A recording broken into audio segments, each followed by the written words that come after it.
Hello, welcome to the first review show of the season. It's Shoot the Defense on FNX. I'm your host, Stel. I'm joined once again by John. Say hello to everyone, John. Hello, everybody. It's John back again. And yeah, good to be back. Thanks for asking me back, Stel. Why are you thanking me? You were one of the originals. Yeah, I know, but still, it's a pleasure to be back. Thank you. It's great to have you back. And we've got two very, very special guests this evening. I'm going to introduce the first one because he hasn't been on for quite a while. Albeit due to technical issues. He's all the way in Texas. I'm not going to blame the bandwidth for the distance. It's Liverpool International Academy coach Mark Meredith. How you doing, geezer? Really good, Stel. Thank you. Great to be back on the show, and I'm looking forward to this evening. Absolutely, mate. Aren't we all? And I'd like to say commiserations because your beloved Birmingham were knocked out of the Carling Cup or the Carabao Cup tonight. The Milk Cup? Milk Cup? Yeah. Was it called the Milk Cup or was it the Rumbelows Cup? I don't know what it was, but it doesn't mean anything to us. That was the last trophy you won, so I don't know what you're talking about. Yeah. What are you laughing about? They beat you. Oh, man. Our next guest tonight is making his Shoot the Defense debut. I'm pretty sure he lives somewhere in London. It's the Deluded Gooner, aka Tom. How you doing, Geezy? You all right? Good, man. Hi, everybody, man, and everybody listening, man. Hey, it's great to have you on. How you doing? Thank you very much, man. I'm easy, man. I'm just ready to talk about football. I know we lost to City, but yeah, man.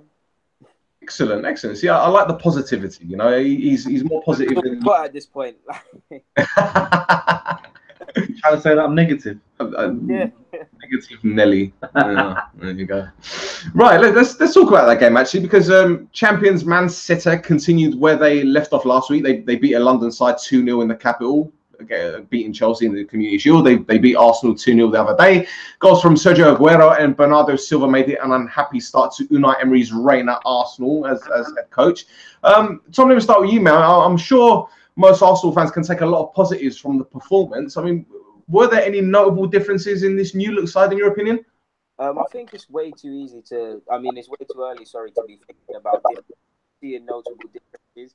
If I'm trying to pick anything, I know we ultimately failed, but I saw a willingness to play out the back. There's another case for being street smart. I like the high press, and towards the end of the first half, we stopped trying to be compact, but there was a willingness to try it. So it's going to be a long and hard journey, but the signs look positive. I'm still not positive in regards to getting top four, but that's for a whole different day. So yeah, man, I can't really complain. Well, okay, I understand you're not positive about top four, but as I say, it's a marathon. It's not a sprint. I know that you're a big Arsenal fan. You finally got your season ticket. Yeah, finally got my ticket. So I was there for the first game. Yeah, it's not nice to lose in your first game. You're a genius. Yeah, it must be something like that. That's for sure.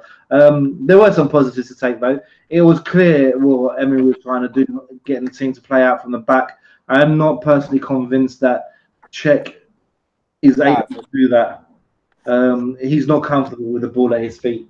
I don't know if Leno can be better at that, but at the very least, Leno is younger and has still got a lot of football to learn. Mm-hmm. So it's probably going to be easier to train Leno to do that than maybe someone like Czech. It's not just that he was uncomfortable playing the ball from the back, but he made some mistakes a few times trying to play it through to Guendouzi pretty much every time, even when he was surrounded by 2-3 City players, are still trying to give him the ball. So there's some things to work on there. But positives, I mean, Emery's not afraid to make a change. You know, under Arsene Wenger, you'd have to wait till at least the 70th minute to see something change. All right, first half, Maitland-Niles picked up an injury. He had to go off. But second half, he took Ramsey off very, very early. And Ramsey needed to go off. And it made a difference. Absolutely. Well, Tom, tell me about Petr Cech and Leno. I mean, you know, Cech is a senior goalkeeper. He's been there. He's done it. Here you've got a new goalkeeper from Leverkusen who are renowned for playing from the back. We've seen videos and YouTube clips and whatnot. Do you think that Leno can be the perfect successor to Petr Cech? Well, to be honest with you, as for perfect replacement, we'll have to actually reserve that until he plays the game. For people that watch Bundesliga more and people I've spoke to and they've seen him, they say he's got a notable problem collecting crosses, but I can't verify that until obviously I see that myself. Like he said, he's a young keeper, playing out from the back, all of that stuff that when he was signed sounds positive. But for me, seeing is believing.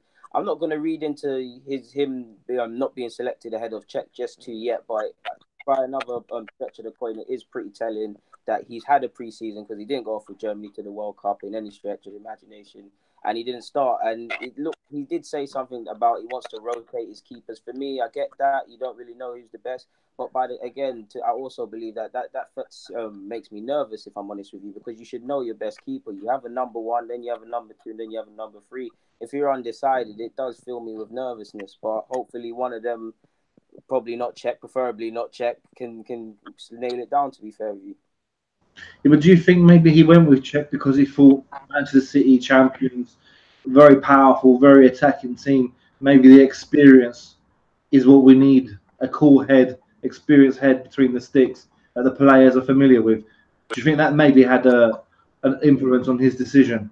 To be fair, in all fairness, Czech has looked all right in pre-season. I know he's had his critics, and deservedly so, but he has looked. He does look well in pre-season, and it was quite neck and neck between the two going into the game. So in hindsight, I mean, everybody's a genius. I can sit here and say he should have started Leno, but it was neck and neck. Like you said, the experience thing played a part. Socrates is his first game as well. People are forgetting about. So maybe Czech Socrates is a bunch of experienced lads. Ultimately, it didn't happen, but to try and pull them through. So I think you're correct with that. To be fair. So how do you rate the new guys who started or played? To be honest, I'm a big fan. I think people are hyping up a bit too much unnecessarily. But I do like it. It doesn't really get out of one. This is the pitch. In time, hopefully he's a nice player. Liechtenstein, I was a bit cynical on that signing for obvious reasons, but I don't get too excited. But he looked like he could be a very reliable signing, something you can't really say for defenders at Arsenal. Herrera wasn't on the pitch long enough, but he looks exciting, and we all saw him at the World Cup. Hopefully, he can do what Xhaka and everyone else in this side fails to do in midfield and solidify it. So they look quite well, to be fair with you. What about Ramsey? I mean, I was watching him very closely on Sunday. I couldn't figure out what position he was playing. I mean, Ramsey, I have a love-hate relationship with Ramsey. I like the player, but sometimes when he plays poorly, it's so poor. I mean, he's so untidy.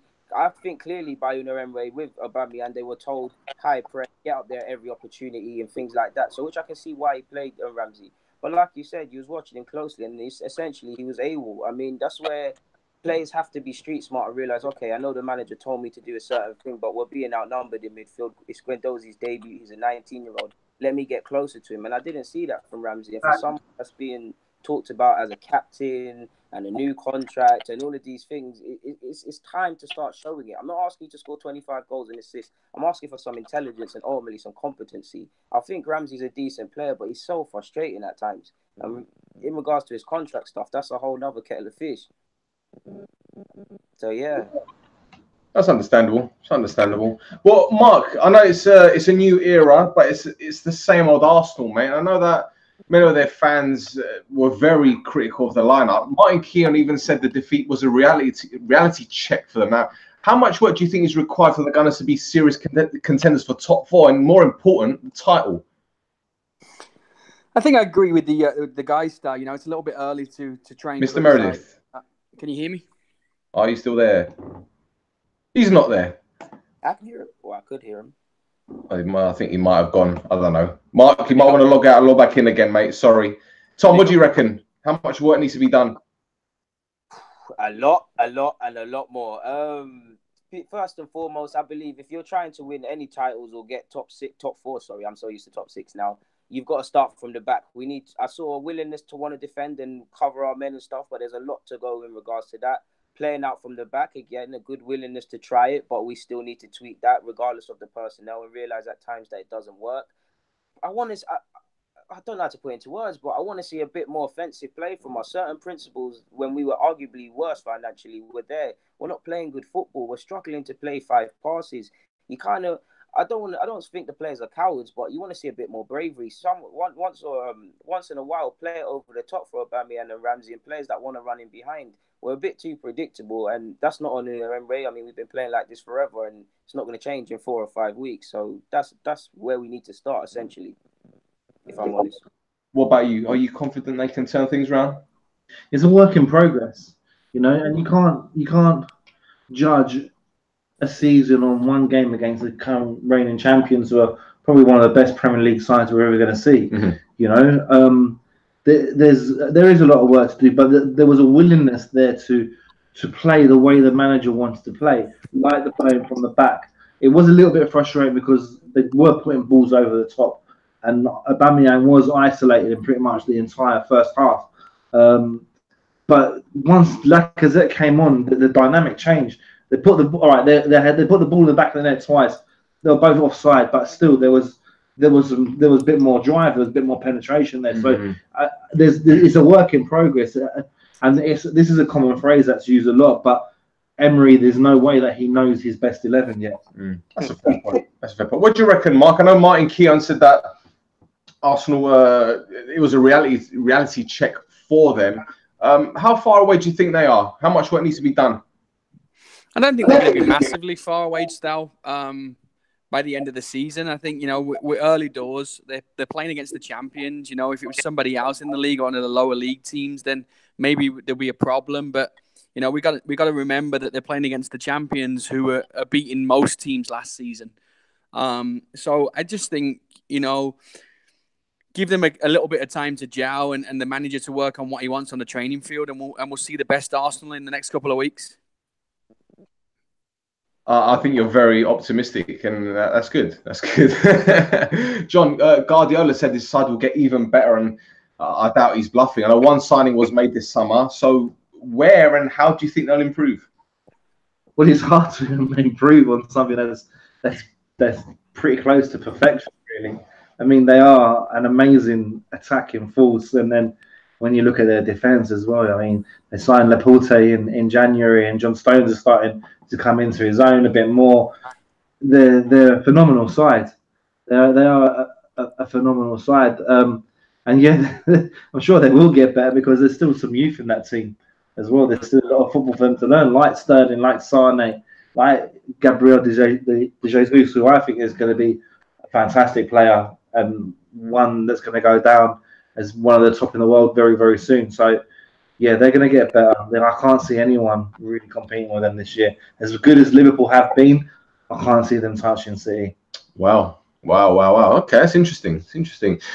Tom, what do you make of the spat between Petr Cech and Bayer Leverkusen's social media account, mate?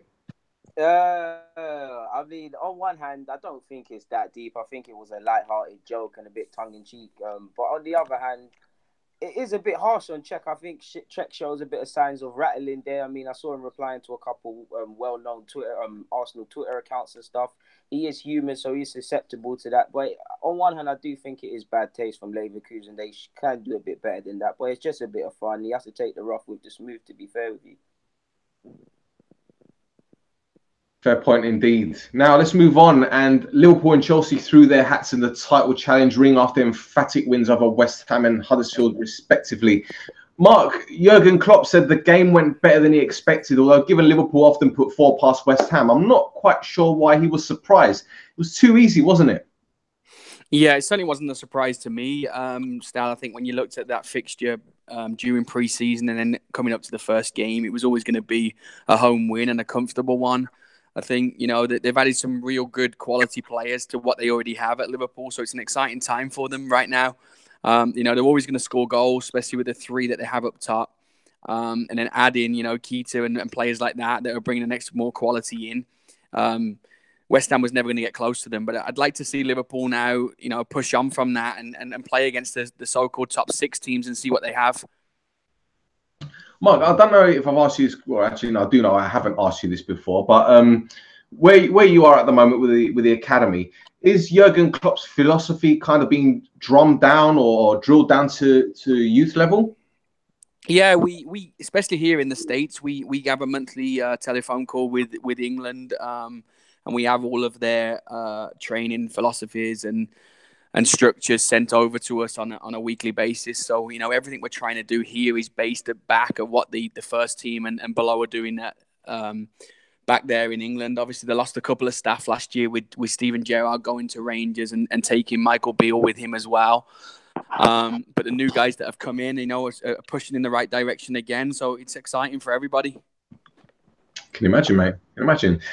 Tom, Pellegrini played 5 of his 360 new signings, but when you look at the team's performance, you'd be forgiven if you thought they did about turn and went back to playing the Slaven Bilic way. Pardon me, it cracked up. Pardon me. No, I was just saying that, you know, Pellegrini, he made about 360 signings this summer, and he only played 5 of them. But when you look at the way that they played, you know, you'd be forgiven if you thought they kind of went back to Slaven Bilic's ways. I mean, it will take time for Pellegrini to implement his system and stamp his authority, won't it? I mean, the question is, how long does he have to do it? It's true. It's very true. In regards to how long he has, how long's a piece of string in football? Everybody wants instant results, and it's not going to quite happen for Pellegrini. That would be fair with you. He's kind of spent a lot of money. I mean, you'd like to think West Ham would kind of change their model of looking for quick fix. I mean, Pellegrini, regardless of what people might think of him, he's a Premier League winner. He's someone that's got a fair amount of pedigree. You'd like to think with his experience that they back him and allow his signings to gel.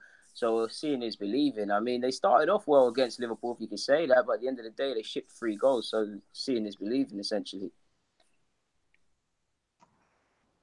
What do you reckon?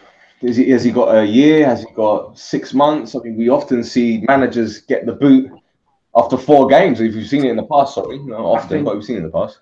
Yeah, especially with West Ham, we've seen it. They're not afraid to sack a manager, even a manager who's considered a hero amongst the fans. You know, you're talking about Slaven Bilic, aren't you? Bilic and Di Canio before as well. I think they're going to give Pellegrini time because it's Pellegrini. And last week, if you were listening last week, I didn't have good words to say about Pellegrini, really. Yeah, you're right. But I think that West Ham believe that they have the right man to take them forward, and that's why they have backed him so much financially. I mean, they broke their transfer record a few times, didn't they? And they spent 40 million on Felipe Anderson. Felipe Anderson was linked with United last year, I think, wasn't he? Under Van Gaal. Under Van Gaal, the year before, a couple of years ago. I mean, he's not a bad player. You know, he's a bit of a name as well. But it makes you wonder why he's ended up at West Ham and not at a Liverpool or an Arsenal. Well, yes, this is also true. But still, £40 million is a lot for West Ham to spend.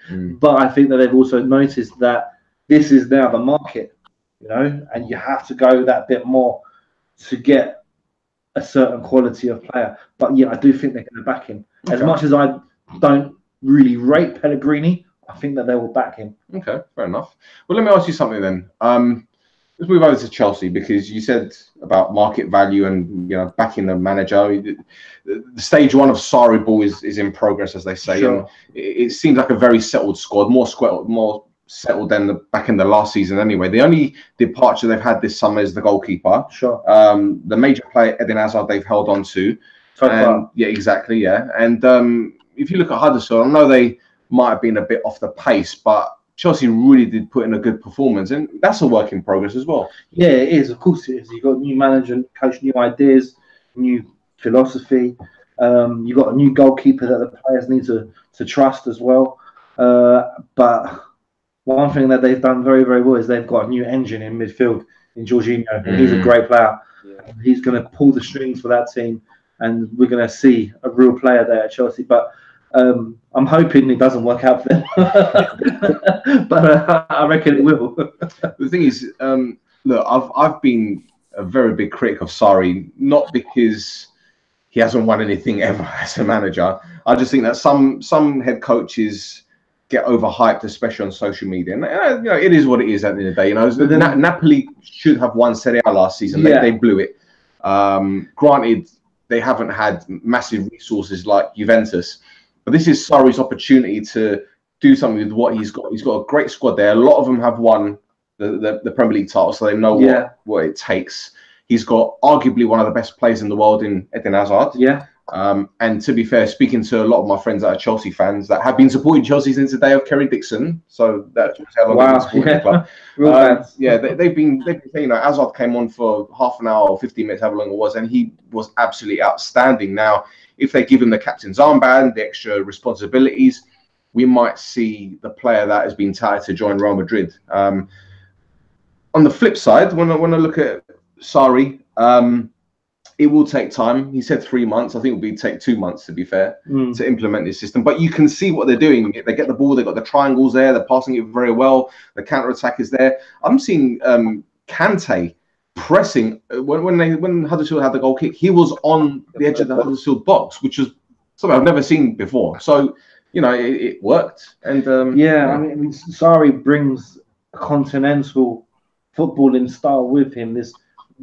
high intensity pressing that we've seen from Klopp. Hopefully we're going to see with Emery as well. We've seen with some other managers too. But I mean, they obviously rate him and they wanted him badly. Chelsea, they did. And you're right. No, he hasn't won anything, but he is still considered to be one of the top coaches. On the flip side, or not the flip side, as a comparable, you've got Biglia, is it, at Leeds?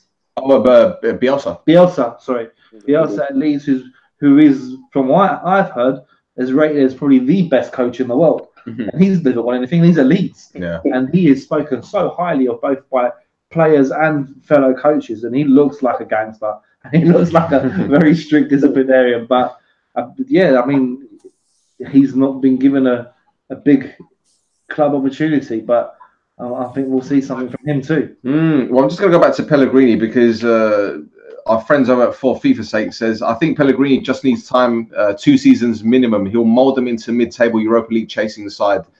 His team isn't good enough. So, it will take time for a lot of managers, especially the new ones to come in. Unfortunately, the way that the Premier League is now at the moment, it's all about sustaining your Premier League status and then kicking on. I wouldn't be surprised if I see at least 3 or 4 managers go by January. Tom, what do you make of Sarri anyway? Because I said before, I'm a big critic of his, but you can see what he's trying to do at Chelsea already. Like you said, I mean, I'm torn between the two sides. The football purist in me, I'm a big fan of how he plays football, the players that he's improved, and all of them things. But like he said, ultimately he's won nothing. So it depends what you judge a manager on. I don't necessarily think it's fair to judge a manager on basically what you've won or just assume because he's got a trophy, he's a good manager. But that's pretty telling. Like I said, I like the way he's playing, and I watched them against Huddersfield. And in regards to Arsenal, just on the way they're attacking in 4 and 5s. That's something I'm pretty wary of. So I think Sarri might be a success there. Again, it's telling. It depends how long he gets, because it can go very well for Chelsea and they win the league title and get rid of him next year like they've been doing, or it can go typically wrong, like with Scolari or something. So it's seeing is believing. Like you said, I do think managers get hyped up quite a lot, especially on social manager, if they're teaching how to coach in triangles and things like that, especially. But I personally like him, to be honest with you. Who was it that said, I can't remember if it was on Match of the Day or somewhere else, but Chelsea have a habit of winning the league with a new manager. Well, I was talking to a friend of mine, as a Chelsea fan, and I said, this is another great chance for Chelsea to win the league, because if you think about it, no Champions League, the Europa League, and I think in the Europa League they will play a lot of fringe players, a lot of youngsters. Even Ruben Loftus-Cheek, he can't even get in the team at the moment. He'll be playing in the Europa League. So, I think they'll be using a lot of the youngsters, Batshuayi, all these fringe players that can't quite break into the team, as first teamers in the Europa League, and then they'll concentrate on the title. But again, it goes back to, winning mentality.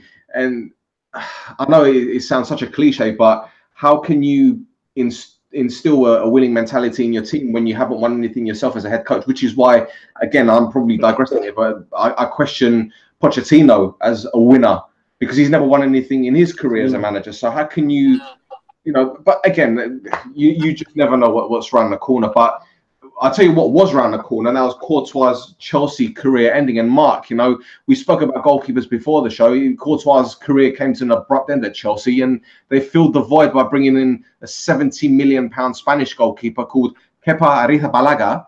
And I know my Spanish. Come on, you know me.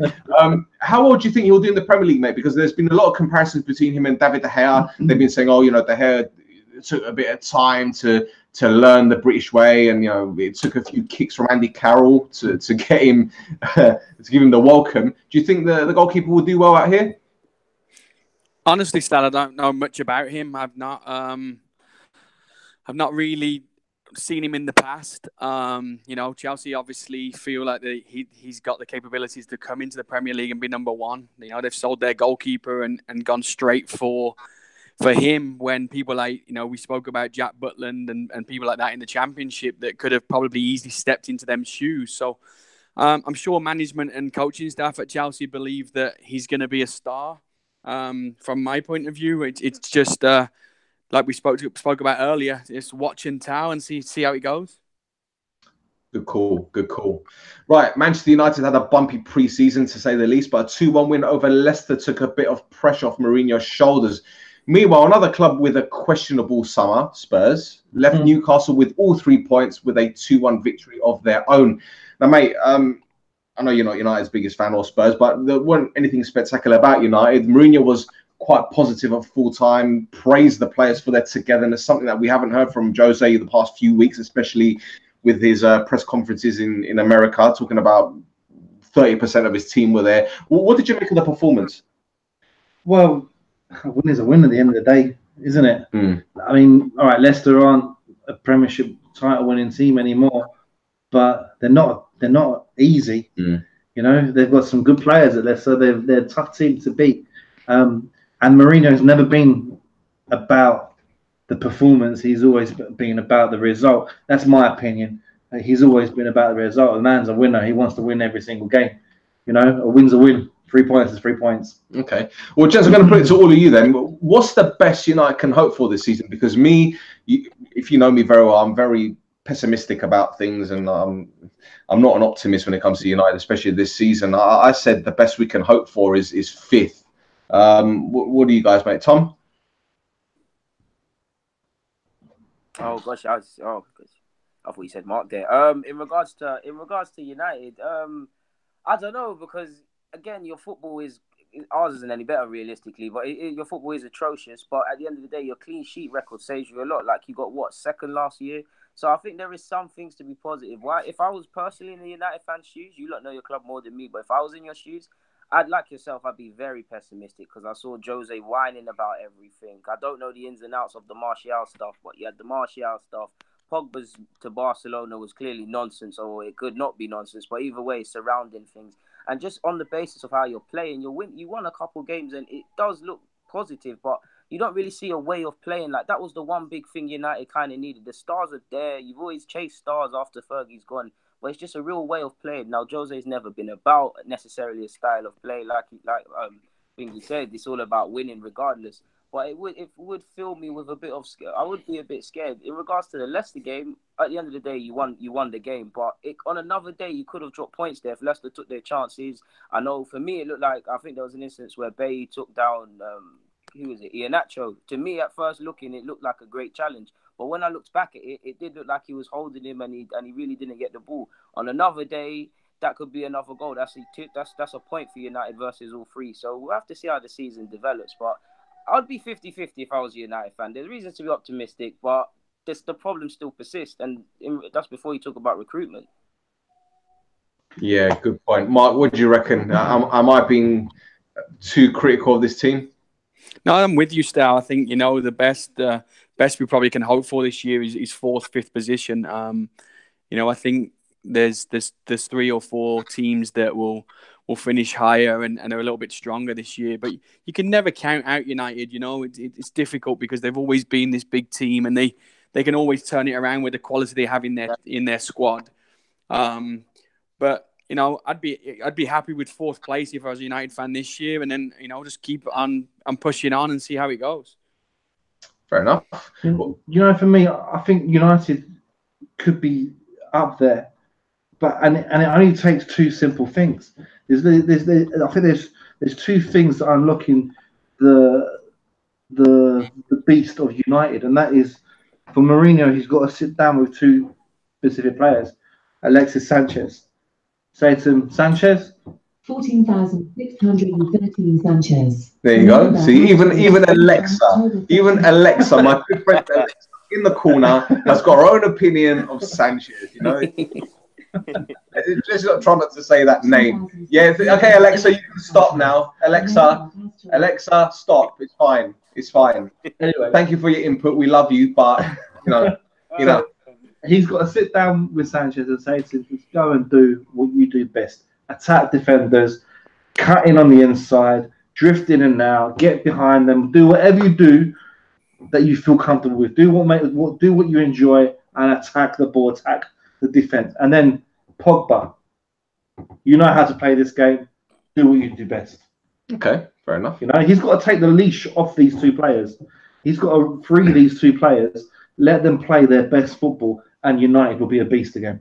Absolutely, I agree. Now, my friend Joe Uccello has come on from Low Limit Football. He's got a fantastic podcast. Tune in for that one. Him and Roberto Rojas, they do an absolutely fantastic job. They're on iTunes, and they will be on FNX Network pretty soon. I'm pretty sure of that. And he says, cheers, mate, I made it. So welcome, my friend, from the United States of America, just like Mark over there.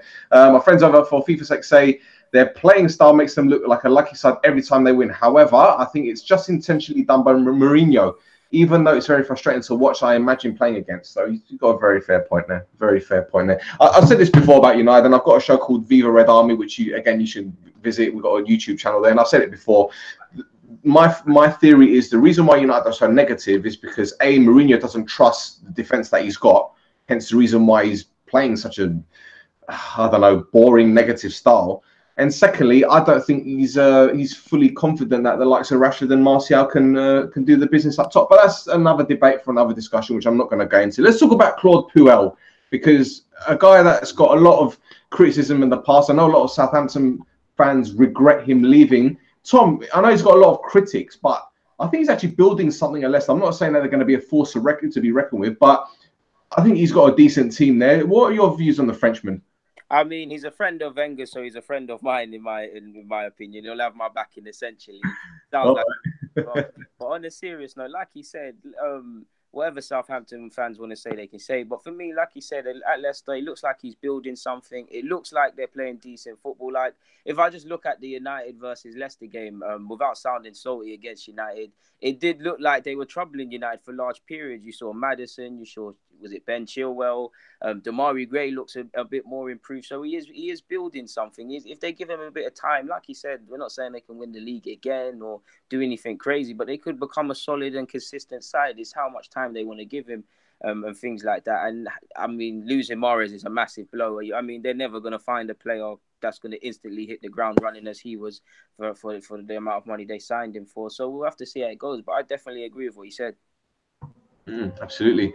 Well, Mark, Spurs had to start the season with the win. They had no option but to win this game. Otherwise, there would have been an absolute, I don't know, cluster, what's it, as they say. I can't even swear because we're live. But, there'd be immense pressure heaped on Pochettino and especially Daniel Levy. I don't know if you know this, but we're hearing that the stadium won't actually be ready for a few more weeks at least. So it could be an even trickier season for them, don't you think?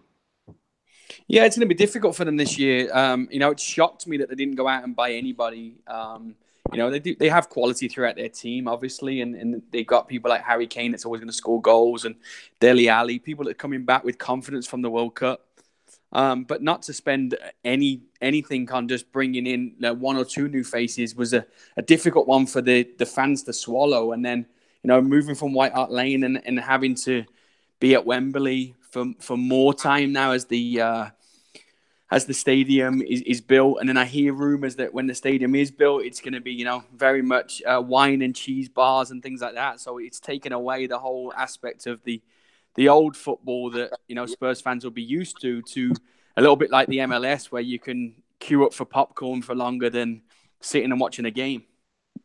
I think it's an absolute disgrace because I know Tottenham very well, the area, especially Northumberland Park. And, you've got the Aki Tree restaurant, you've got Chick King across the road. Where are these wine and cheese bars? Yeah, I don't what is going on? Have they forgotten where they are? What is going on? Honestly, it's a joke. I don't know. Well, look, I mean, that's a joke. We can laugh about Spurs, but there's a team that we really shouldn't be laughing about, and that's Newcastle United. There's more turmoil there. Benitez only had 20 million to spend this summer and is expected to keep him in the Premier League again. A 10th place finish last summer is a great achievement in my opinion, given what he had to work with. But John, how long do you think Rafa will tolerate? I mean, it's an absolute lack of support from Mike Ashley. He's gone and bought, was it House of Fraser? Yeah. So that's pretty much rubbing the Newcastle fans' noses in it. Yeah. Do you think Rafa will jump ship? Thing is, I don't understand Rafa because if he was going to jump ship, surely he would have done it by now. I mean, this is Rafa Benitez. All right, he's been criticised a lot in the past. Especially United fans, they didn't like him when he was at Liverpool. So he's actually a good manager. He's a good coach. He knows how to set up his team. He knows how to get the best out of what's an average Newcastle team.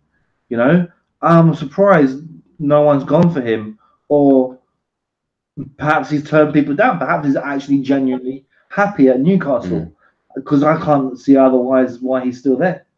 Honestly. What about you, Tom? Why has Rafa Benitez decided to stay? Because I know he's well loved by the fans, but let's be 100% honest, man. Loyalty can only get you so far. If the money is right, then surely he will go. I mean, it's a tough one because, like we both said, if he had the perfect chance to go last season. There was rumours that when the Spain turmoil happened in the World Cup that he could take over there. Allegedly, I don't know if it's true or not, I'm in the know, but allegedly he turned that down. So he must have some sort of affinity. My personal opinion, it reminds me a bit of Wenger in the sense that I don't want to say you have a stable job, but if he was at a top team, no disrespect to Newcastle, he might get the clip. So he has a bit of stability there. I think he got an initial affiliation to the club. I don't necessarily think he wanted to stay this long. He actually genuinely found warmth from the fans and things like that. But it's difficult to see how this ends well for them because, like you said, 20-odd million. I mean, they didn't really raise significant funds selling anybody. They didn't get any good players on loan. They probably could have asked for Loftus-Cheek and Tammy Abraham if they played their cards right. It really looks like an impossible job, and it doesn't look like it's going to end well. It really doesn't. I thought they actually made a profit out of the transfer window, didn't they? About £20 million profit. Did they? I think they did. I think they actually made money. Like with Arsenal. Who did they sell? Mitrovic. They sold for 20. Oh yeah. Oh yeah, that's right. Yeah. Fulham. That's right. Yeah. All right, they're probably lucky to hang on to the sales, but yeah, I mean, I think Tom's actually got onto something there. Like Benitez is probably becoming the new Wenger in the sense that he's making money for the club. The results and the position probably doesn't matter so much. Put it this way, I think Mike Ashley isn't stupid, right? Of course not. Okay. I know he's a businessman. He's probably looking at the table thinking, there's at least 5 or 6 teams that are worse than us. So we're not going to go down. Yeah. We'll get that TV money. You know, it's not a problem. I don't really need to spend because my excuse will be, how are we going to break into that top 4 when they're so far ahead of us already? Clearly, Mike Ashley cannot compete with the Arab money. You can't compete with, you know, the Liverpool money, the Glazers. Okay, the Glazers don't take any money out of their own pockets. They take it from the club. Yeah. But obviously, Man United can fork out big money, whereas Newcastle can't anymore. I think their last major signing was Michael Owen, and that was, what, 10 years ago? Was it really? Isn't it? I think he's their club record signing, like 17 million. Shearer was 15. So I think Owen was 17, 18. So as you can see, you know, they're not up there with the big clubs in terms of spending money. So Mike Ashley knows that if he's got a manager like Rafa Benitez that can keep them in 10th place and keeping everyone happy, that's it. I'm pretty sure deep down the fans are kind of happy that they're just staying in the Premier League. But as we've seen in the past, they expect more. We've seen Newcastle challenge in the past for the title, you know, and the Newcastle fans want to see more. They want to see pretty football, the expansive football that Kevin Keegan had. So I don't know, Mark, what's your take on this? Because I know that you being a Birmingham fan, your board has really messed up in the past. Is Mike Ashley like walking on a tightrope here? Because if Rafa Benitez does decide to walk, which I highly doubt, given that he's probably on a good wedge, and he'll lose out on being paid out, would it make sense for Ashley to keep behaving this way? Not really, Stel, but how long have we talked about Mike Ashley? You know, it's been years and years now that he seems to upset fans and things like that. But I think the key word, like you just said, was, you know, the wedge that he's paying the managers in charge is the things that keep them on his side and allow him to keep behaving like he is. I think if it was up to the fans, you know, he would have been forced to sell quite a while back and there would have been big changes. But I think that he goes in there and he keeps the manager and the board on his side, and that's how he gets away with things. Do you know the funny thing is about the whole Newcastle saga is that I remember when a good friend of ours, Steve Wraith, kind of instigated this Death of Newcastle funeral. Where they had the whole big parade and they had a casket and they walked it to the ground and whatnot. And nothing will change at most big clubs anyway, because let's be 100% honest, Mike Ashley can be in Bermuda right now and he'll still be raking in the money no matter how many times the fans protest, no matter how many times they turn around and they say, oh, we're not going to turn up. They will turn up because they get 50,000 every week. Yeah. Do you remember when Sam Allardyce was in charge? They were playing atrocious football. They didn't like anything that was going on purely because of his Sunderland links, but they still turned up. They still backed the club. Alan Pardew, they still backed the club. Chris Hughton, they back the club. So what's the alternative? Do you not turn up and let the club suffer? Because a recent study showed that most Premier League clubs can have practically no one turn up and they'll still be quite financially stable. Yeah, because of the TV money and everything else. But of the coaches you mentioned, the one that I felt sorry for the most was Chris Hughton.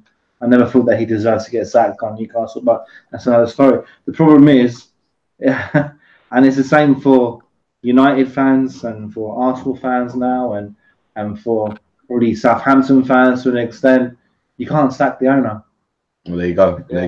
Joe's made a very good point. He says the goal for most teams is mid-table and the front office spend that way. That makes sense. Yeah. It makes perfect sense. Yeah, most teams is just don't get relegated. Yeah.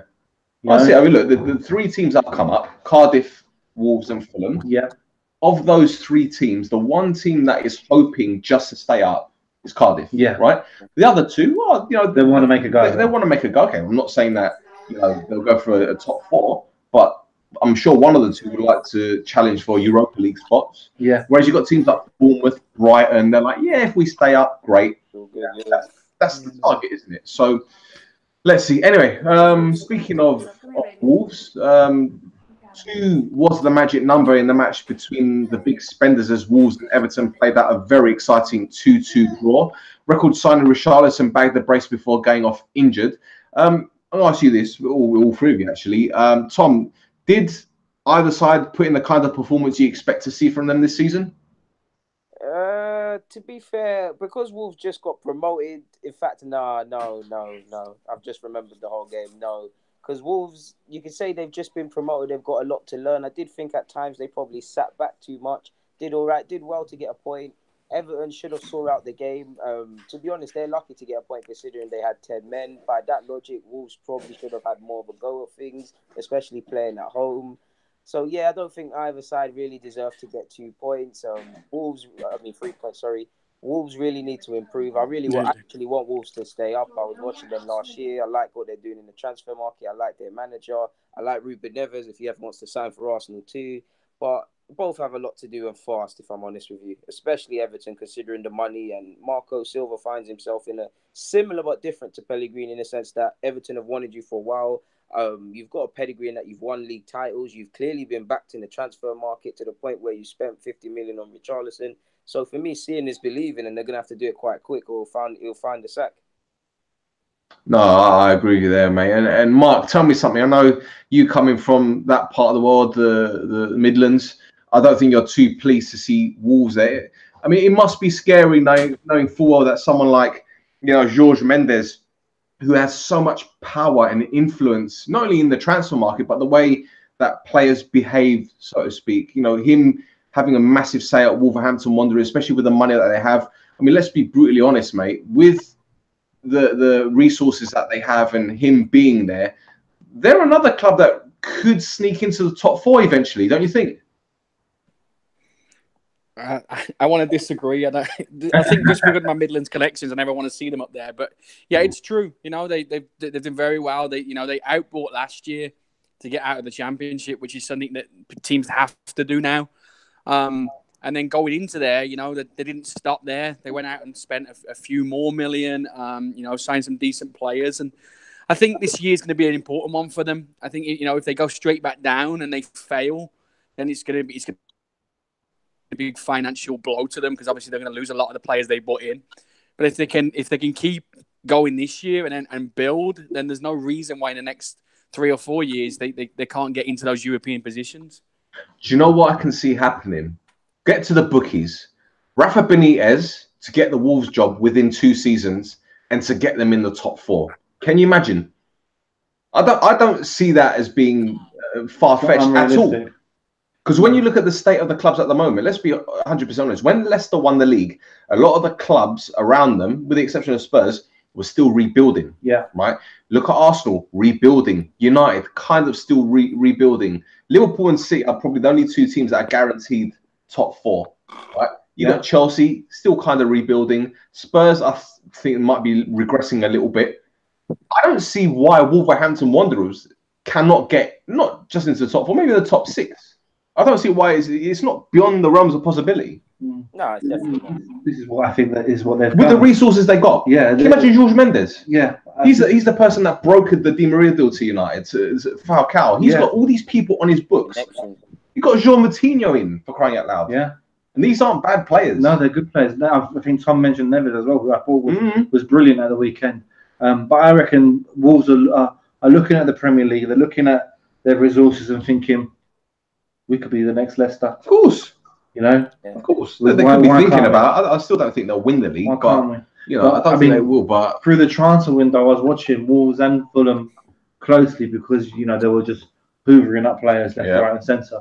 And there was an element of QPR there, you know, where the QPR spent a ton of money on actually established Premier League players as well that just couldn't play together. And that was under Leslie Hughes, wasn't it? Yeah, they just crumbled. They crumbled completely. And you're looking at him thinking, well, Wolves, that could happen to Wolves or Fulham quite easily. But what Wolves have done is actually very smart. Yeah, a lot of their players, they haven't played in the Premier League or in England before, but they're all Portuguese. Yep. They know how to play together. They speak the same language. They know how to play together. They got some leadership there in Moutinho as well. You know, they know how to play together. These are talented players who, quite frankly, could be playing for bigger teams than Wolves. Yeah, they're gonna produce some results. They're gonna produce a few shocks. There you go. Right, in other news, Barcelona beat Sevilla 2-1 in the Spanish Super Cup, which is their version of the Charity Shield. The match was actually held in Morocco, and a decision that was made by the Spanish Football Federation only last month, which is strange. Tom, now Ronaldo has left Real Madrid. Is it safe to say that Barcelona will win the title by the time La Liga goes into hibernation in December? I mean, it's a massive possibility. It's a massive possibility. I know Real Madrid have been doing great stuff in the Champions League, but they've kind of flattered to deceive in the league. Part of me still wants to respect them. It's still Real Madrid at the end of the day, but I have a tough time doing that when, like you said, they've lost their key man. Barcelona have signed on top of the quality they've had. They've brought in Vidal to solidify the midfield. They've brought in young Arthur, who I think, given time, could be, I don't want to put a level on him, but could be a decent player. Malcolm's come into the club. Would like to see Dembele given chances. So you'd like to think Barcelona walks that league. I've liked Atletico Madrid's business as well, and they're actually my dark horses to challenge. I'm not sure if they can do it, but they've replaced Gabi with Rodri. I believe they brought in Gelson Martins and Lemar. So if they can gel with Diego Costa and Griezmann, they're probably my dark horses for the league, if I'm honest with you. I'd agree with that. I agree with that. Absolutely. Right, over in France, and VAR was used for the very first time in Marseille's 4-0 win over Toulouse. A penalty decision for a handball gave Dimitri Payet the chance to open the scoring, which he did. Meanwhile, John's old mate, Patrick Vieira, didn't get off to the best of starts as Nice boss, as his side went down 1-0. Now, Vieira was once touted as Wenger's successor by some. Yeah. How do you think he'll do in Ligue 1 after a very questionable stint in MLS? I mean, again, it's early days, isn't it? You can't judge his managerial career in France just yet. I don't know how much authority Vieira had at New York City. You know, I mean, this is a club that's owned by the same Manchester City owners. You know, and I see New York City and Melbourne City, I think it is. These are just feeders for Manchester City. These are just there just in case a player pops up that they can take before anyone else does, or somewhere that they can loan players out to. I don't see those clubs as anything more than that. So I don't think what Vieira's done in New York has much relevance personally. But in Nice, in France, he's going to have more of a coaching responsibility, more of a managerial responsibility, and then hopefully we'll see a manager there. Yeah. Okay, fair enough. What do we know about Patrick Vieira anyway? Because he's a big bloke. Well, as a manager, what do we know about Patrick Vieira as a manager? Because we don't. You know, he had some time in MLS, didn't really do too well. And to be fair, he had a very good team out there. He had David Villa, he had Frank Lampard at one point, he had Andrea Pirlo at one point. I don't know. I still don't think MLS is the best place to judge. Well, not to judge. I mean, to start, it's fine because you learn the basics of head coaching, you know, because out there they to be fair, out there they've done it right in terms of the structure. They've got a technical director. They've got, I mean, Mark, you're the best person to talk to us about US soccer. I mean, surely we should be taking a leaf out of their book out there, surely, no? Yeah, they definitely do it right over here. It's not as big, and it never will be as big as where it is all over the world. But the things they do as a club is definitely smart. And, you know, I don't know if it will ever feed back to the so-called bigger clubs in England, but it's definitely worth a look at. I'm going to go to Joe, our friend in the US. He said the Italian Super Cup will be in Saudi Arabia, which, again, I think this is just money spinners. It must be. You know, does that mean the FA Cup's going to China? Charity Shield might be. Shield, you never know. You never know. He also says it's way too soon on Vieira, and he did pretty well at New York City. Lampard was shit when he was down there. Joe, tell me, how well do you think Vieira will do in France? Because I know a lot of Arsenal fans want to see him be a success, just like they wanted Tony Adams to be a success in Azerbaijan. So tell me, what is the general consensus of Patrick Vieira's stint in the United States?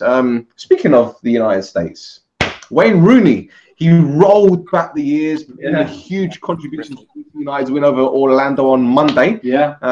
With the game locked at 2 apiece, DC United's goalkeeper went up for a corner in the hope of grabbing a winner to keep his side in with a chance of getting in the playoffs, even though I think they're bottom, if I'm right. He did more in those 20 seconds than he did all season last season. There you go. So as Orlando launched the counter-attack, Rooney chased back, not only winning the ball, but playing a 40-yard crossfield pass, which was headed in by Luciano Acosta to make it 3-2. Now, Mark, Mr. Patriot here, every so often, Rooney always does something out of the ordinary. Now, we saw it last season at Everton where he scored from the halfway line. We've seen it in the past at United. I know we've ripped them apart in the past, but this was something you'd expect from the Roy of the Rovers, isn't it? Yeah, it was amazing. Actually, I watched it live here, and to see that happen, not only has he stopped a certain Orlando goal on the obviously with the tackle, and then to produce a cross like that for quite a comfortable header to win the game is unreal. But you know, it's good to see as well, because a lot of the so-called big players coming over here at the end of their career and just over here for the money and just to get a little bit of publicity. But to see somebody there who just wants to play football like Rooney does, he wants to chase back like that in the last minute of the game and do things like that is fantastic. You want to see that more here because the standard is very low. So to add to it with quality, really livens it up and makes it worth watching a little bit more. Yeah, I know. I mean, when you look at the previous players that have been out there, like your Lampards, your Steven Gerrards, they didn't really do as well as we'd have liked them to have done, to be fair. And Henry did well. Ibrahimovic is doing well. Beckham, yeah. But more often than not, I mean, how many players have gone to MLS from the Premier League and have been a roaring success? Juan Pablo Angel, was he a roaring success? Robbie Keane was, I guess. Yeah. But there's been a lot of players out there that haven't really done great. Bradley Wright-Phillips. Bradley Wright-Phillips has been phenomenal. He's done pretty good. Liam Ridgewell's done well. But then the rest of them, I can't really think. Tim Howard's gone back out there, hasn't been great. But a lot of them have gone at the end of their career though. Come on. Let's not beat around the bush here. It doesn't matter if they've gone in the back end of their careers. We've seen players like Sheringham playing in the Premier League at 40. We've seen Gary McAllister play at 38 years old, and the standard out there is a lot less than it is out here. And Henry came back to Arsenal and he scored. So there you go. Right, before we go, we've got some listener questions. First question is from Travis, West Ham fan. He says, do you think that this weekend's results are an indication of the growing gap between the Championship and Premier League, or will Fulham and Wolves, in inverted commas, come good? Forget Cardiff. Well, we've spoken about Wolves, Fulham. How do you think they'll do, Tom? Fulham, another club that have spent big this summer. They brought in quite a few players. I think, was it 7 started at the weekend? Yeah.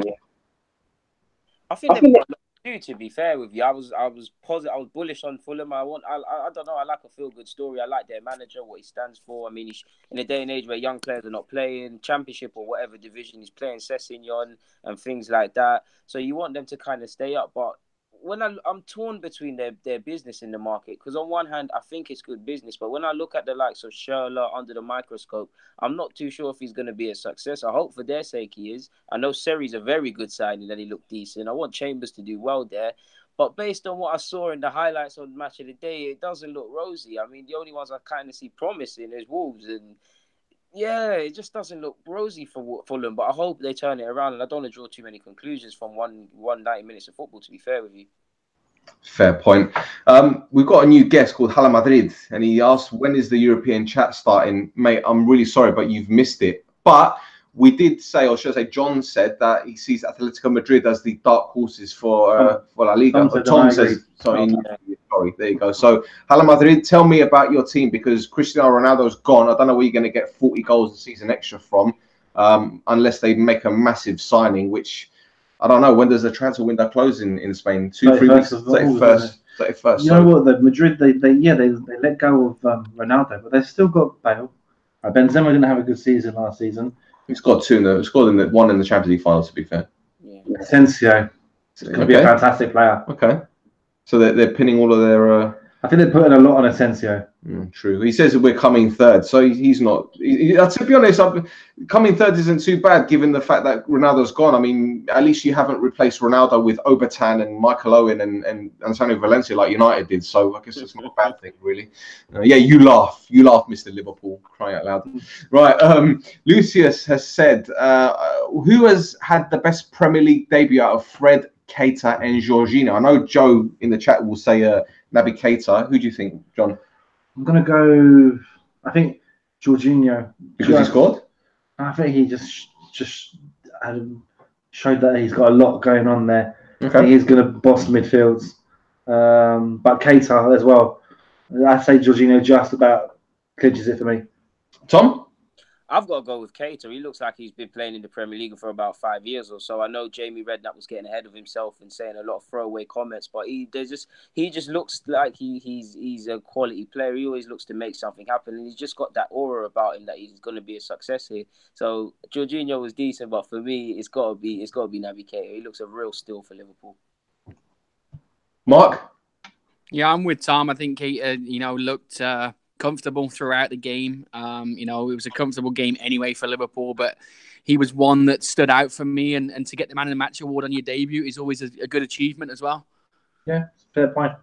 Yeah, I don't want to agree with you lot, but I just don't want to admit that Naby Keita might actually end up being a great signing. Alex has asked, who has had the worst transfer window bar Tottenham? I don't think anyone else has had the worst transfer window than Spurs, really, have they? Newcastle. But they brought players in. Southampton I don't think did great. But they brought in a central defender, Danish central defender. I guess he's looking. You want to say United, don't you? No, I'm not going to say United. No, because we signed a fullback, which we need. He's pretty inexperienced, but he's got potential, I guess. Fred, I think, will come good. I think he looks pretty decent. Once he adapts to the Premier League, I think he'll be a good signing. Who else did we sign? Oh, Lee Grant. Anyway, but we signed players. That's the difference. We lost Michael Carrick that hardly played the game, and we brought in a Brazilian international. I don't think we can be too disheartened. Yeah, if you look at that, Brighton had the good transfer window. They signed the Jack and Bash, the striker from AZ Alkmaar, that was a top goal scorer in the Dutch league. I think everyone's had a great transfer window apart from Spurs and Birmingham City. What about transfer window? Spurs didn't have a window. It's double glazing. Yeah. You can't get through the window. Alex also asked, is Africa the greatest song in history? I think that's a title song. Who sang that song? I can't remember. Africa by... it's been sampled so many times. Yeah, I don't know. Anyway, Tough Tackler asks, after a few offside goals and penalty shots over the weekend, is everyone now pro VAR in the PL? Look, I've always been pro VAR. my former co-host, yeah, and also I say former, he's just not well at the moment, but he's totally against it. Are you in or out? I'm not a big fan. Oh, go away. You're not coming on again. Tom? I was a diehard against it, but after the World Cup, if they can decrease the time it takes to make decisions and the less theatrics, I must say I'm a fan of it now. I think the game needs it. I really didn't want it, but I'm sold on it now. I think it needs to happen. This is what worries me, the time it takes.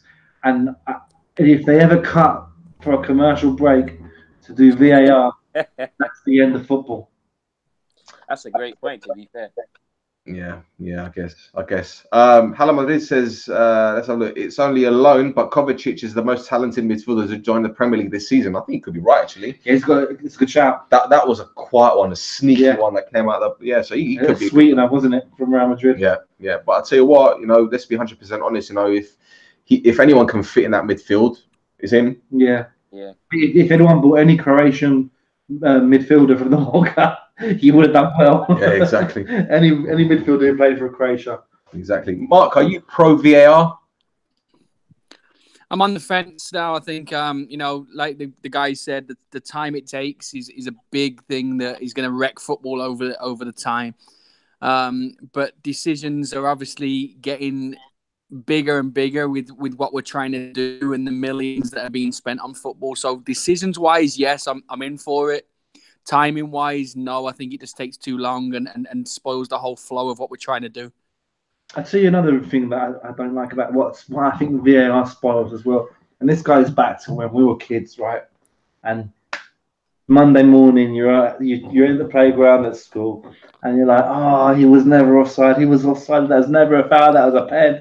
You lose that debate. You don't. Look at the World Cup. How many times did we see in the World Cup? It should have been used then. It shouldn't have been used then. This and that. Look at the 2 penalty decisions. We had this debate during the World Cup with Ossie Sankofa and then Marcus Gale.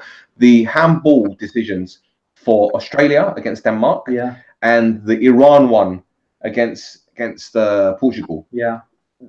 Never a penalty, never. But the referees gave it, and you're thinking, well, why did they give it? Did they give them because they decided to use VAR, and it would have been a bit of shithousery if they didn't give the handballs? I don't know. But you will never lose that part of that element of the game. Another thing which for me it was really annoying in the World Cup is when you see players running out to the ref doing this. Come on, man. But the same could be said about players that want yellow cards dished out.